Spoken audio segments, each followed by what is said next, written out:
BRN-4 is pretty cool. Alrighty guys, so here we go. This is my initial review of the BRN-4 from Brownells. Before we get started, got to give a huge shout out to Brownells. They are one of the biggest supporters of this channel, and to be honest, that doesn't sway anything. I mean, it is what it is. I'll tell you right off the bat, I like this upper, and I'm going to tell you why. But first, check out Brownells. Go get yourself BRN-4. We're going to talk cost and discount codes and all that here shortly. I mean, that's one of the first parts we're going to get to. But while you're over there, why don't you check out the Edge program? Pretty damn cool. Free 2-day shipping on your orders, and it's like $50 a year. So I would hop on that while you can, and yeah, become a member of that. That is a definite lifesaver. So let's get right into this. So the BRN-4, what is it? Well, it is a short stroke gas piston AR style upper. It looks pretty familiar to some of you, maybe not to others. It is essentially a 416 upper. I believe they call it 416 compatible. The cool thing about these is, it doesn't cost you an arm and a leg to get a 416 compatible upper. Let's get right into this thing. So let's start out at the end here. We have a 3-prong Surefire war comp. I do have it timed for a right-handed shooter, which is kind of funny for a reason that I will tell you very shortly as well. The war comp is attached to a Faxon 14.5 1-7 twist, button rifled, 1/2x28 barrel. These are Faxon barrels. That's public knowledge. You can look right at the description of this on Brownells. It says right on there, it's Faxon. So we're gonna blast through some of these parts. That way you guys get the whole rundown on this before we get too deep into it. The bolt itself, machined from 9310 steel. It's heat treated, magnetic particle inspected, all that. Check for defects, that kind of thing. Bolt carrier group is nitride finished 8620 forged tool steel. I don't want to blast you guys with too much mumbo jumbo, but it's kind of important stuff.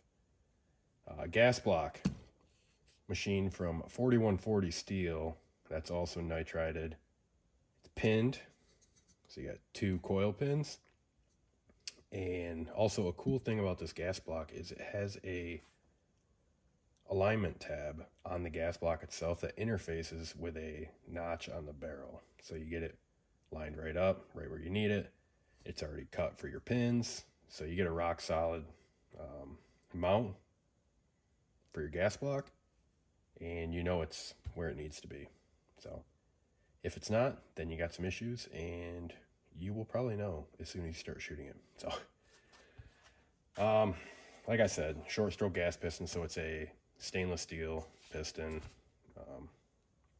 Not much to say there. Piston's going to come out, it's going to hit the bolt carrier here, which we will also get into.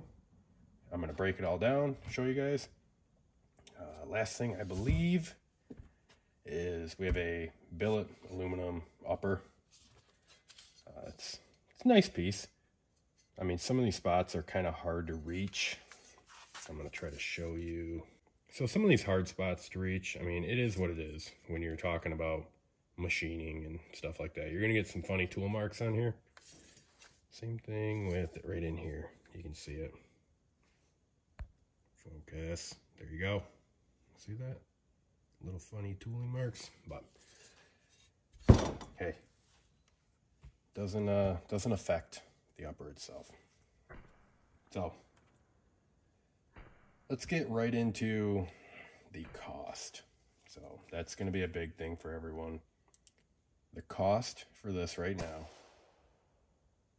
complete upper minus the charging handle and muzzle device, is going to be $1,141. That is with code BOP10 at checkout. It's going to save you 10%. If you are going to get one of these, shoot me a DM on Instagram at @the_Adam_Jagger, Jagger. I can probably help you out. There are monthly codes that are a little bit better than 10%, so it's definitely worth reaching out. So do that. That'll help me out. I'll help you out. And yeah, you scratch my back, I scratch yours. So overall, the fit and finish on these parts, they all went together perfectly. I mean, everything jived with one another.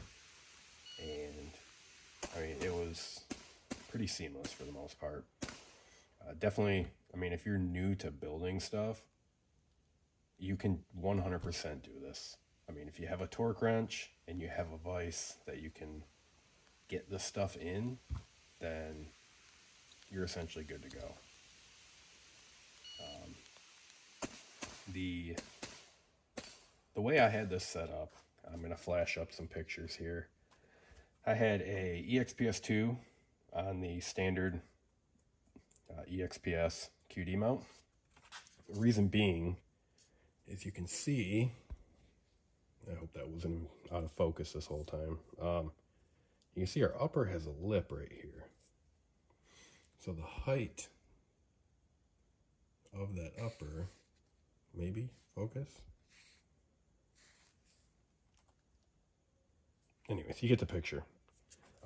It's definitely raised up a little bit. So EXPS2 was fantastic on here. I ran some Midwest Industries fixed backup irons. They worked perfect for lower 1/3. I did have a Geisley Airborne charging handle on here. Let's tear this thing down and check out some of our parts. So overall, one of the cool things about these piston uppers is they seem to run a lot cleaner than your DI stuff, which makes sense. I'm trying to get this to focus good for you guys. So like I said, it runs cleaner.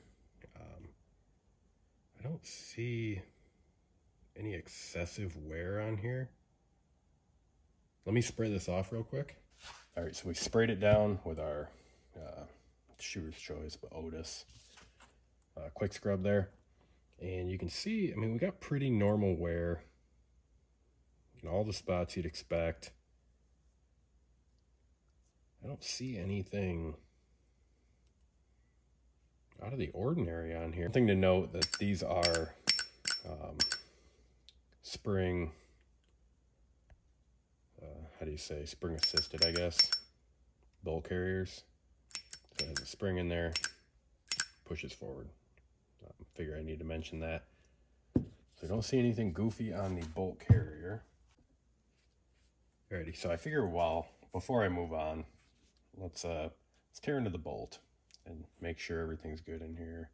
Carrier itself looks perfectly fine. Bolt itself, I mean, looks brand new, honestly. Like okay, there's some wear right there. That's just typical wear from cycling. But other than that, this thing looks brand new. I mean, look at that firing pin. If that doesn't show you how clean the piston systems are, then I don't know what will. Because, again, by nature, they are. It's just nice coming from DI guns to piston guns and seeing how clean they are. So, here's your spring. That is, like I was saying, it's got a spring assisted bolt there. But yeah, so bolt carrier and bolt look perfectly fine.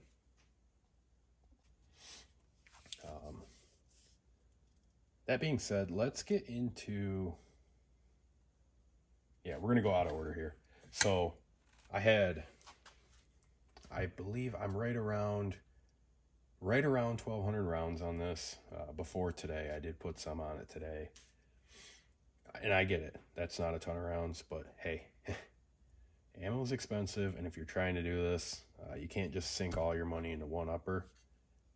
Ammo-wise, you have to spread that stuff out. That way you can put out videos. Get it? I get it. I would like to have 5,000 rounds on it. It's just not in the budget. That being said, over that course of rounds there, we had 2 malfunctions. I actually happen to have both of them sitting right here. So, first one. Yeah, click, no bang. That's obviously not a fault of the rifle. This is AAC 55 grain, which I've never had any issues with. This is the first click, no bang I've ever had with AAC. The second, yeah, I know what you're thinking. Man, that thing looks crazy. Yeah, listen to that. There's a 55 grain bullet in there. Just so happens to be AAC again. You can see, wasn't punched. So I will put up the video right now. As you can see, as soon as I inserted the magazine, I did have a round pop out the top, that being this round right here, and we had a stuck case right up in the charging handle channel up top there, and I proceeded to beat it down, and yeah, so that is the second one. I will chalk that up for a mag, or me just being an ape and slamming the mag in. So all right, so let's pop this handguard off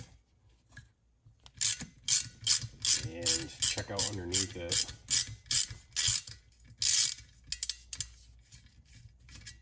To make sure that we don't have any crazy things going on under there.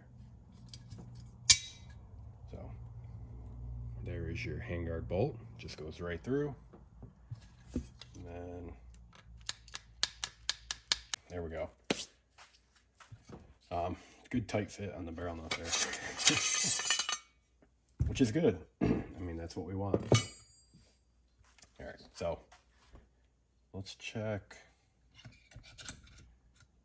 our piston rod assembly. All right, so we can see our rod assembly here. It does look like we were making more contact here on this right side. That could just be my eyes fooling me. There's no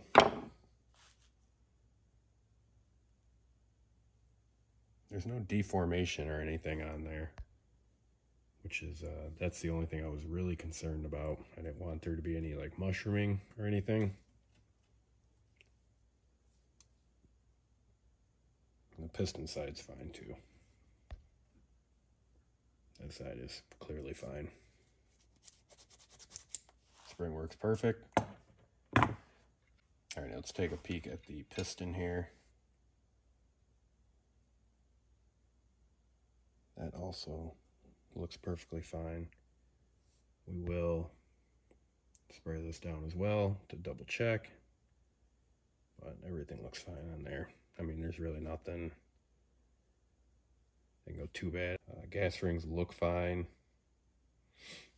It is a good, yeah, it's a perfect fit in there still. Alrighty, so after spraying it, you can still see, I mean, piston's fine. Good part.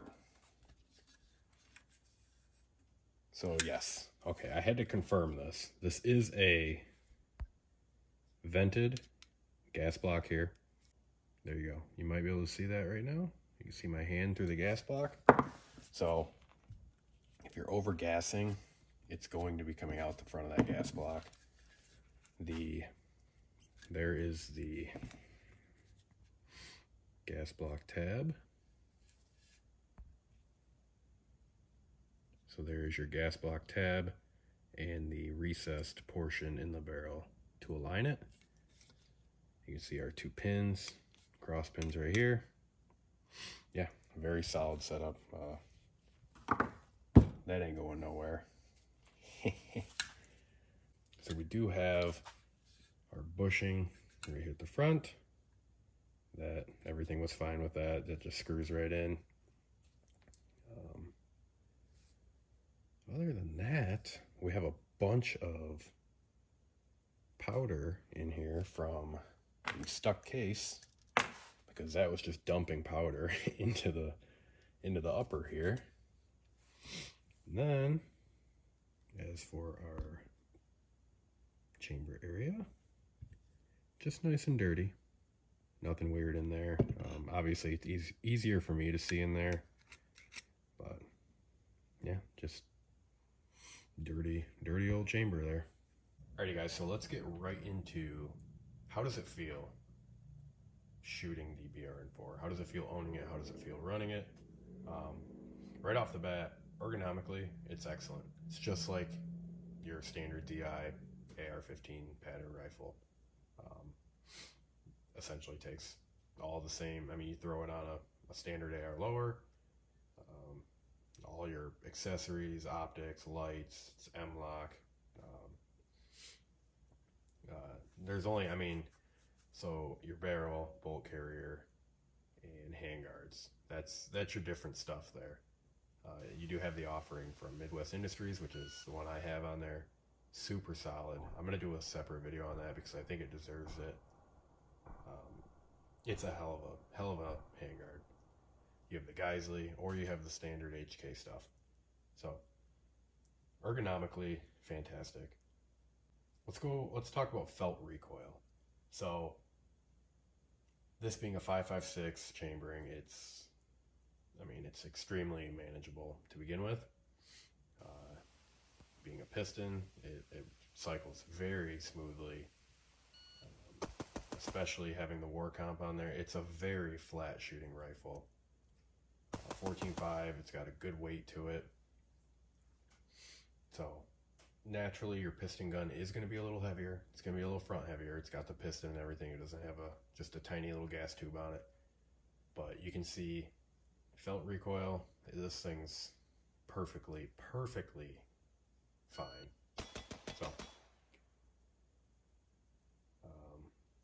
So next up, let's talk about the accuracy of this. So I did this evening. I took it out and put some rounds downrange. So first group is going to be right here in the center. That is going to be Hornady Frontier 55 grain. You can see we are, where's it at? 2 3/4. That's going to be a 2 3/4 group. I wasn't really feeling it. I do think this can be better, and I'm hoping that Hoodlum does better because I'd like to get this upper sent off to him. So we're going to go with what I have here. I did shoot this out of a Caldwell Rest, standing. So I had I had a 65 quart Yeti cooler with a Caldwell Rest on it in the back of my Polaris Ranger, standing, shooting. 115-ish yards. My 100-yard mark, it's hard to get the Ranger backed in on. So there's that. So moving up to the top left, we have our Federal Gold Medal match, 69 grain. So this one here, as you can see, these are all 5-round groups. I like 5. It's a pretty good group right here. We did have this. And again, I could have very easily pulled this. I probably did. So we'll do, that is 1.5 inches with the outlier here. And then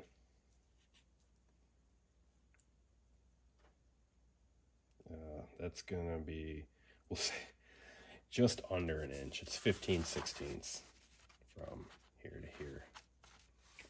So not a bad group. I guarantee it can be better if you're on a bench and you properly have the gun bagged up. I don't know. I just was not doing good today. So let's keep going. Alrighty, so next up, our top right here is the 77 grain Sierra Match King. So this is what I thought was going to be the best. I have very good experience with 77 grain ammunition, and It's kind of just my preference. If I'm shooting for groups, I typically will go to 77 grain because it runs good in everything I have. So this one here, it's going to be, that's 1.25 inches. Make sure, yeah, that's going to be our furthest. So next up, our bottom left is 69 grain golden target from the good people at Norma. It's going to be their match grade. This didn't do too good. And I think it was the ammunition. I don't think it was me, because these are pretty on par. I mean, but this is, it is 2.5. What was our Frontier? 2 3/4. So, I mean, you're not far off there between these two. And again, I've already said it before. So, now this one here surprised me. This is Lake City M193, and I think this is very surprising. So again, this is a 5-shot group. Got one here, there, and you actually have 2 right here. I would honestly say that this shot the best. Let's check. So we're right at 1.25 inches. I believe, no, that was just under 1 inch. So if we do it this way, or just under 1 inch again, it's going to be like 7/8. If you do it this way, with that, we were 1.25 inches. So that's going to be our accuracy. Overall, it's pretty good. I mean, these rifles can shoot better than most of us. And like I said, if you properly had it in a bag, or if I had a nice Caldwell rest, because I do not have a nice one. I have a very cheap one. But if you had a real nice one, this thing would, I'm sure it would be lights out shooting. So yeah, there's your accuracy. Alrighty guys, so that's going to bring us to our overall thoughts. I really like this upper. I'm a big fan of 14.5. I really like the piston uppers. It's definitely something I'm going to keep pursuing, aka a PWS. So this definitely was a good choice for me to do. It's a very good shooting rifle. It's a flat shooting rifle. Overall, accuracy wise, it shot great even when I wasn't feeling good about the shooting. And reliability, I mean, it was right there. It was, like I said in the beginning or earlier, make sure you swing over to Shooting the Shit podcast on YouTube, and if you're watching this a little while in the future, then you will see hopefully a video of this upper on his channel and see what he has to say about it. So cost versus value, these are two different things. I think a lot of people forget that.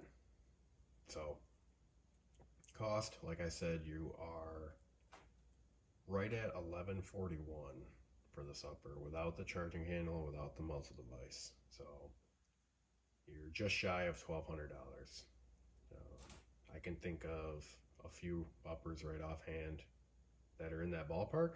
They're very good uppers, like some Geisley, some Suns, some stuff like that. I think this is right up there with them. Overall quality wise, parts, good parts. Like I said, reliability, and yeah, it's a good shooting upper. So value wise, I think it's worth the money. Like I said, I think people get that twisted often. It's a $1,200 upper. Do I think it's worth $1,200? Yes, right around there. I definitely think it's worth value-wise over 1,000. So I would say that it's definitely valued over 1,000. So availability, as at the time of recording this, these are going to be, all these parts are available. The only issue is the upper receivers, the forged, or the billet. The billet aluminum upper receivers are on back order right now. I am not sure if they are shipping while they are showing on back order. I would contact Brownells if you are curious and in the market for that. I would assume you're at least curious about it if you're watching this. So that's one thing you're gonna have to check out. Then the last thing I have on my list is any foreseeable issues. So any foreseeable issues, that to me is a very broad question. I do only see one issue that I can see so far. That being the piston operating rod. I think